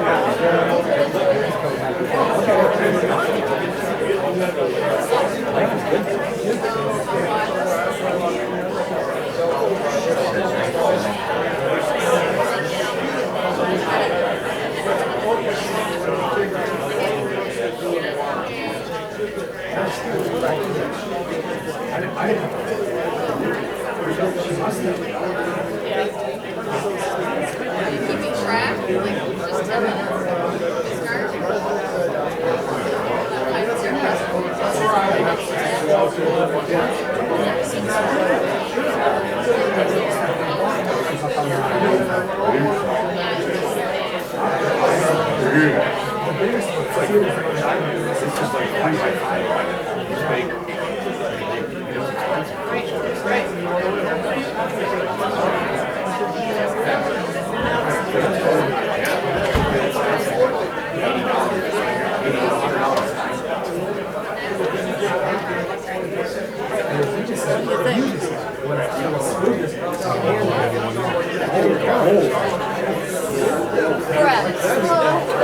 How you doing? Am I in your way? I'm sorry. No, you're fine, dear.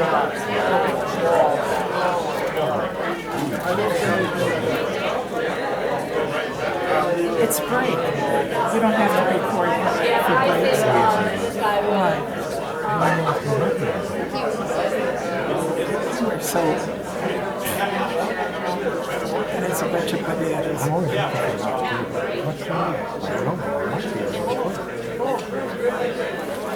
You are so distinguished. How's your dog? Did you I was told they're down there and I was waiting for her. What, are you going to just shove it under the door? Well, I don't know. They said the door was open and they were in there. Where'd she go? Kathy. She's in the office. There's people with questions. We just don't know who to give them to. Oh, you have a question? You have one too. All right, thank you. He has that skill set that he's good at it. He probably just needs help with the strategy. Life is interesting. I might be speaking on his turn, but Well, it's cooler out here. In more ways than one. You're looking. I haven't been talking to him. If I had been talking to him, I'm not feeling I wish you could put the fan out here blowing in there. I would be back for It's a good idea.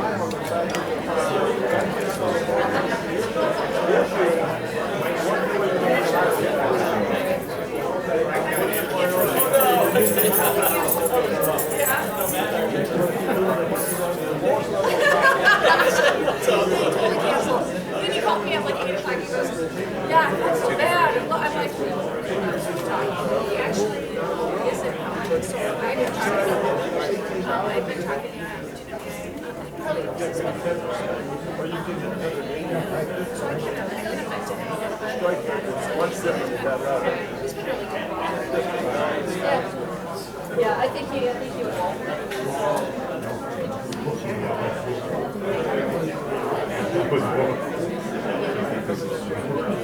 Yes.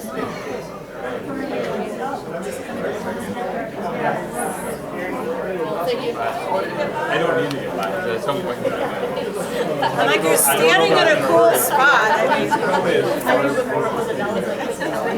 Oh my God. People. Welcome back into the song. Thank you. Thank you.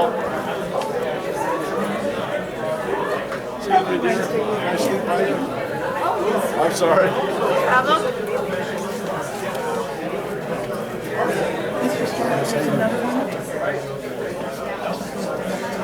I'm just doing my job. That's all. You're not still filming right now, are you? Yep. Oh, you're lucky you're out here. It's a lot warmer in here. I'd say 10 degrees warmer in here. Yeah, there's nice little cross current.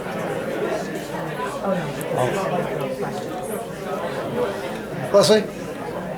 Oh, sorry. Yeah. We're ready to call him in? I think we're ready. Okay, cool. Thank you, thank you. Yeah, it's much cooler in that room.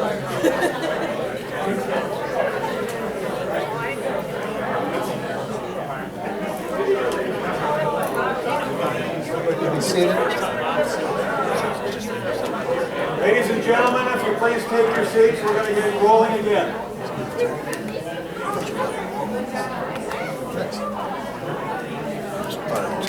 I'd want the same done for me.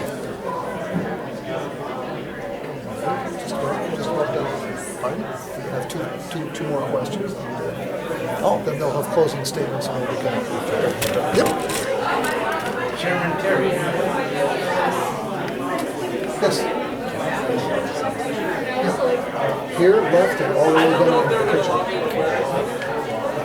So I put on a regular t-shirt in the car because the kids that wasn't allowed to wear. Hey, we're all about freedom. That's right.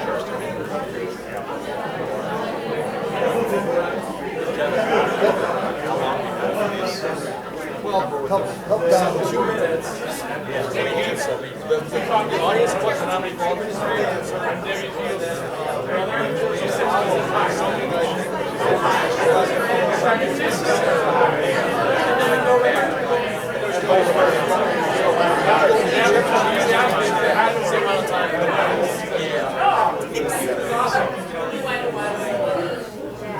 You got yours? You got yours?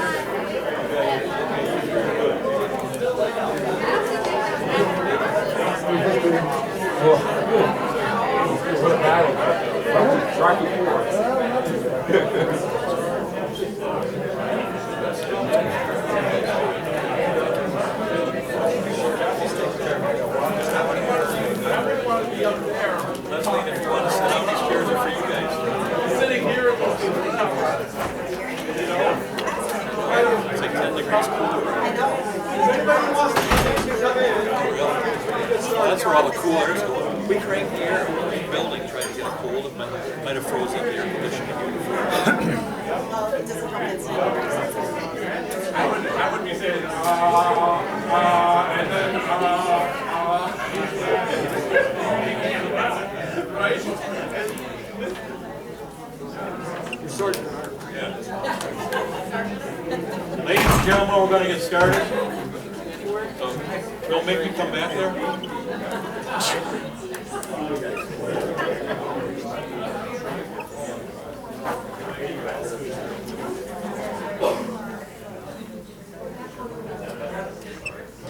All right, we'll get started. Just again, a quick reminder.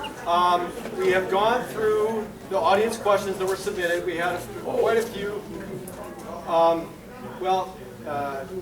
We need to select them. Kathy Dave was supposed to collect them.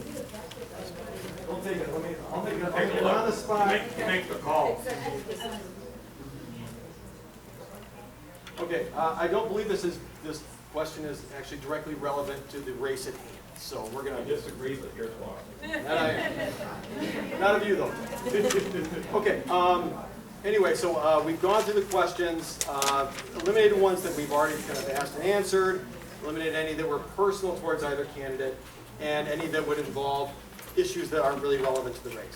We've got 3 questions we're going to ask. Each candidate will have 2 minutes to respond to each question. And then if there does appear to be a need to follow up to elicit more of an understanding of this particular question, I'll ask a follow-up, although I won't necessarily do so. We'll get started.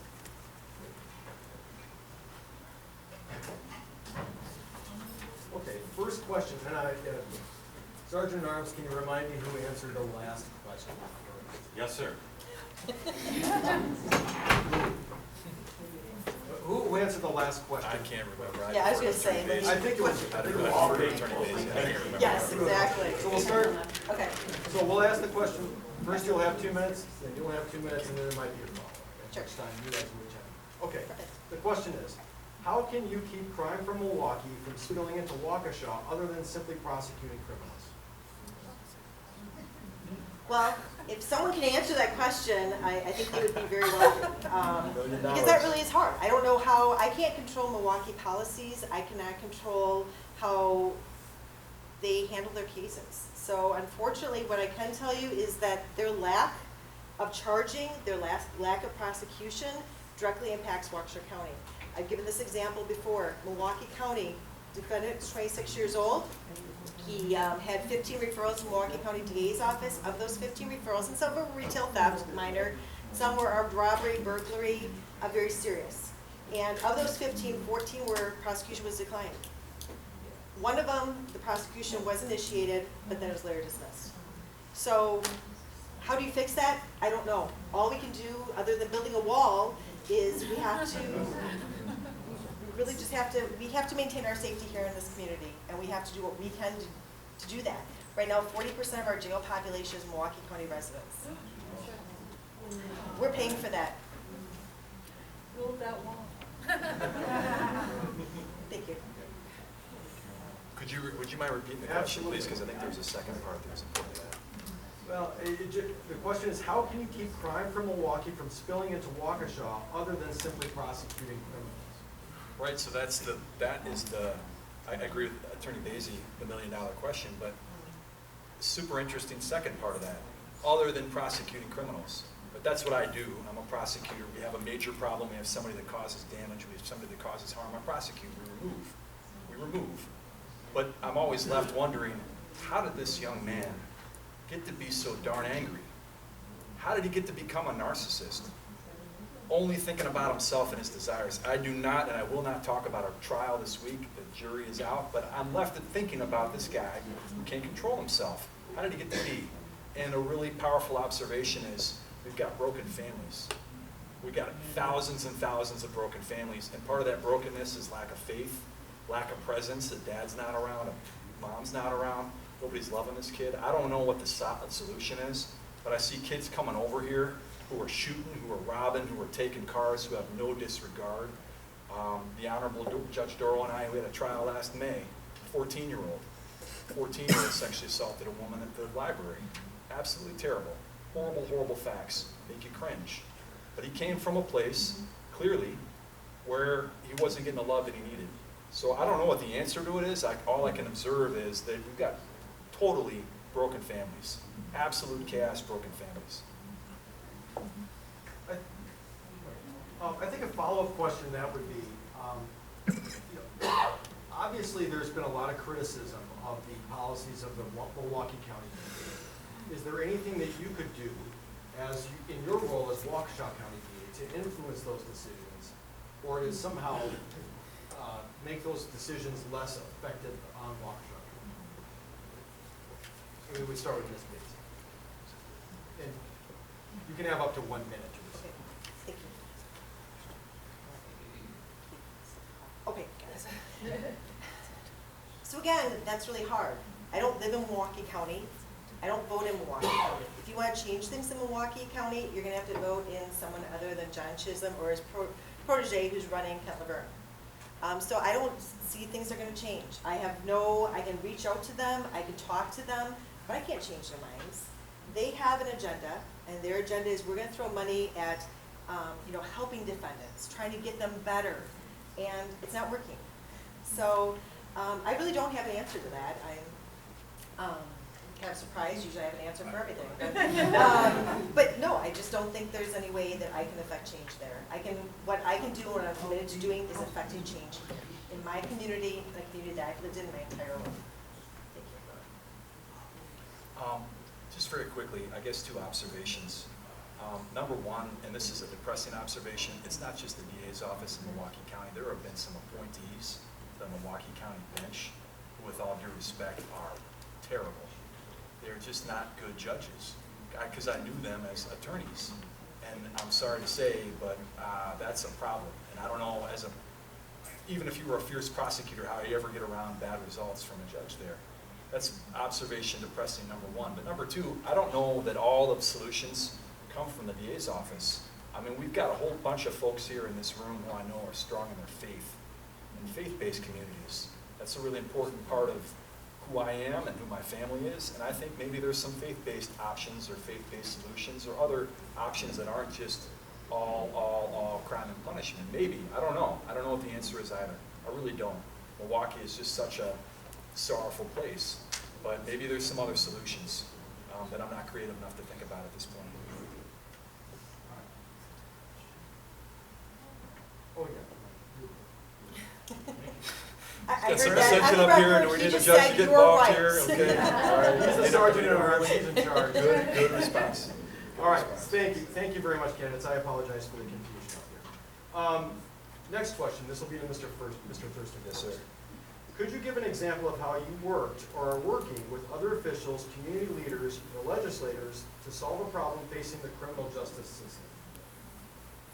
Yes, absolutely. The most obvious one that comes to mind is bail reform. We've talked a lot about bail reform already. Really proud of bail reform efforts. What were the other options? Legislators? Officials, community leaders. Community leaders. When I started in a DV unit, another example I want to talk about is lethality assessment. Lethality assessment in the domestic violence unit, what we do, bluntly, is lethality prevention. Preventing people from getting killed and murdered. That's what domestic violence is in its ultimate form.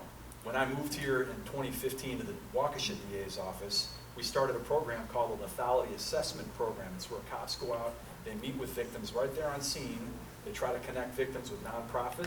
They also go through a whole checklist. They say, have you considered this? Has he ever choked you before? Has he ever shot you before? Does he have a gun around? Has he ever threatened your kids? And it gets victims thinking about in real ways the lethality. So that's something I've worked with community leaders. Now we have, I'm really proud of the Sheriff's Department. They were one of the pioneers in this in Waukesha County.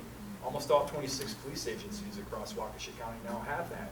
It's a way to connect our nonprofits with our victims, with our law enforcement, and be more thoughtful about what we're doing and how dangerous domestic violence is and how it ultimately is lethality prevention. So that's the second example that I want to share. I don't know how much you can, I'll give you back some time here.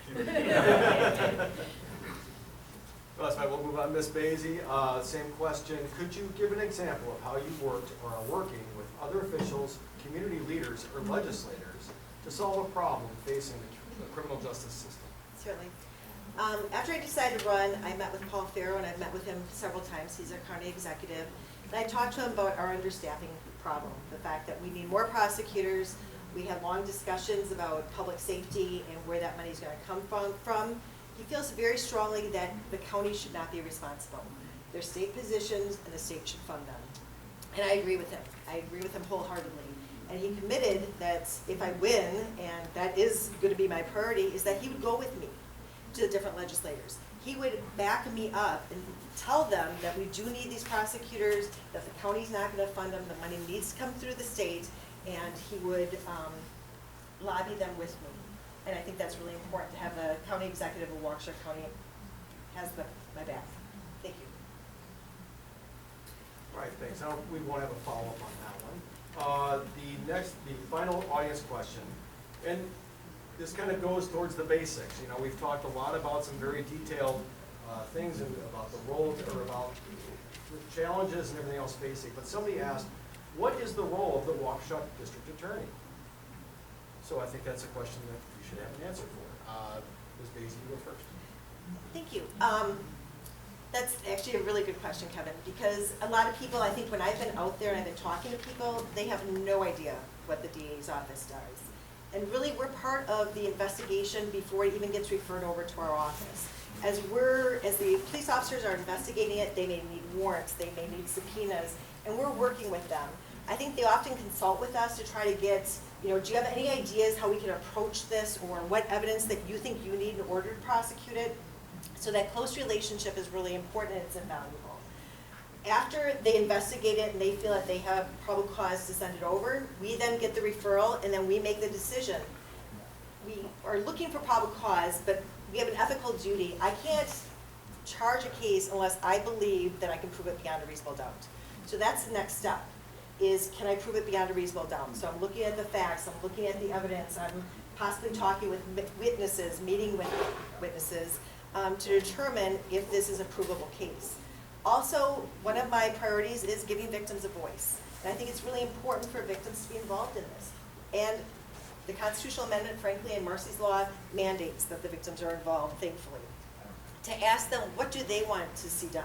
How has this criminal act affected you? How would you feel safer? And those are all things that go into deciding whether or not to charge. So once we charge, then the fun begins in terms of evidentiary hearings, suppression motions, preliminary hearings if it's a felony, and we're in court a lot after that. At some point, sentencing is going to come on my cases because pretty much they're all felonies. I personally appear on all of my felony sentencings in which I'm recommending prison because I think it's important for the judge to hear from me the whole history of the case. And then we have post-conviction. Sometimes we're involved in that. After the person's convicted, they file a motion or an appeal, and so we take that as well. Thank you. Mr. Thurston? What a beautiful question. What a beautiful question, honestly. A friend of mine here in the audience has a wonderful reminder about leadership. He says, because the question really is about what kind of leader you're going to be as the DA. That's what this is. He has this quote about a leader is somebody who looks to the horizon, and he has his managers look in the rear view. The managers take care of the business. The leader looks to the horizon. What a gorgeous notion of leadership. By that I mean, I've already told you what my notion is. I want managers who are trial attorneys who set the tone to fight to get after it. I want to be trial attorneys. The vision here is a lot of different things. Right now I think we're lacking. I've talked to our executive staff here in the party. Why aren't we part of this? Why aren't we coming to the party more often? Why aren't we engaged in the Lincoln days? Why aren't we doing that? I mean, present. I've been present for 2.5 years. I've been coming to events for 2.5 years. You know me, I'm here. I'm present. That's a big part of being a leader. I don't need Paul Farrow to walk around with me. I know state reps here in this room. I've been going to these events for 2 years. You know me. That's leadership. That's coming. County supervisors. I'm in the process of trying to meet and develop those relationships with county supervisors. The relationships are super important. This is a quote I want to talk about here, the big part about fire. I have some brothers here in the room. Fire is walking with our victims, no matter what. Walking with our victims. St. Francis of Assisi says this, all the darkness in the world cannot extinguish the light of a single candle. That's what we've got here. I've got a room here, because I know a lot of these faces in here, people who want to bring the fire, who can bring the fire. That's what being a leader of the DA's office of Waukesha County is. Somebody who can lead with vision, with action, with fire, and have managers who can handle this also, who are steady under fire because they have the experience to be so. So that's my vision. That's what I hope for. I think, what is being a DA? It could be all sorts of different things, but you now have my vision. I've shared it with you. Thank you.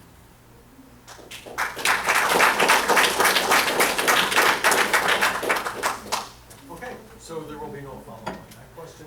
And that brings us to the final portion of the meeting, which are the closing statements. I think I have that first. You want me to go first here? Remind me, I'm sorry, what do we have, 2 minutes? 2 minutes for closing 2 statement. minutes, okay. I just, I'll say this, you guys are tired of hearing me talk. I'm sure you are, and tired of seeing my face. These are just a couple of observations here. I really do think maybe the world has gone mad sometimes when you open the newspaper. Right, I already mentioned these guys coming up from Texas stealing ATMs. Right, I literally have a grandma who was so terrified about having her finances hacked into that when some guy hacked into her computer and said, I can put your money in a safe place, she started doing it. And she eventually started converting her hundreds of thousands of dollars into gold bars. A Chinese guy literally flew up here from Texas to take her gold bars from her. I mean, that's how crazy, and I now have a guy now who only speaks Mandarin, who we're prosecuting. Right, I told you earlier, this was 2 months ago, about a guy who is transitioning from male to female, who identifies as a vampire. By the way, he had an open case in Milwaukee that he's also being prosecuted for first-degree homicide. Right, our world is crazy. Our world is losing its mind. But if you have a prosecutor who has the experience, and a leader who has the experience and the vision to get after it, right, and who's showing a willingness to have these meaningful connections, and who's already showing leadership with regard to more positions, with bail reform, with strengthening domestic violence prosecution, with picking our folks up, not grinding them about accountability, but picking them up. I think we're off to a good start. And I'm going to end with this. I don't know how much time I have, Keith, but I love this. Thank you, sir. I love this, right? We're going to end with this because I think some ladies here in our party share the same quote, and this is the quote we ought to remember. Have I not commanded you? Be strong and courageous. Do not be afraid. Do not be discouraged, for the Lord your God will be with you wherever you go. Joshua 1:9. We will not be afraid. We will lead with courage here and conviction. We will always get after it, and that's my vision for us together as a team. Thank you.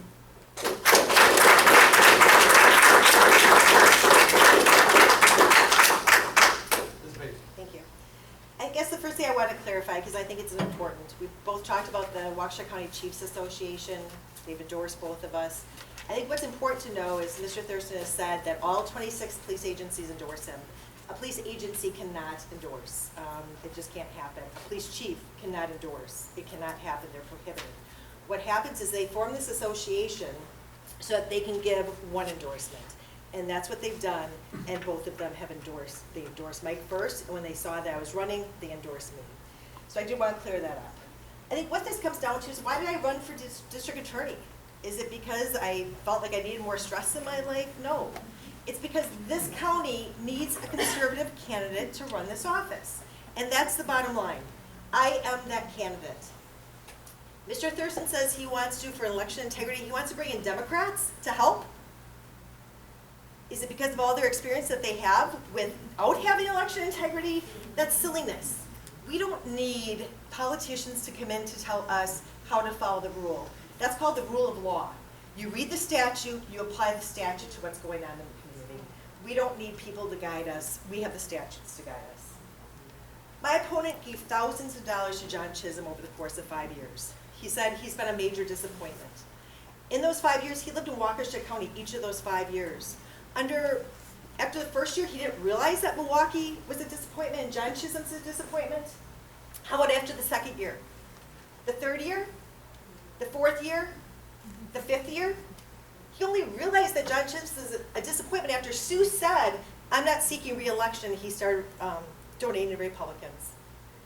He gave thousands of dollars to John Chisholm, to John Chisholm's campaigns, to his values. And what I'll tell you is Darrell Brooks was released on $1,000 cash bail under John Chisholm's policies. Mr. Brooks got out of jail. He ended up driving through a Christmas parade and massacring and killing 6 people. That's John Chisholm's policies. Thank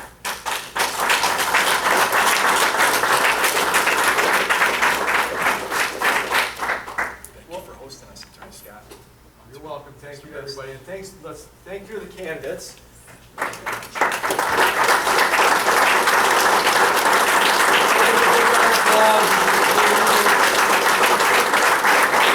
give Kevin Scott a hand, as well as Keith Best. Thank you to our staff. them for doing a great job here tonight. Very good. And thank you very much to the candidates. They're both fantastic people. Enjoy your evening. Thank you.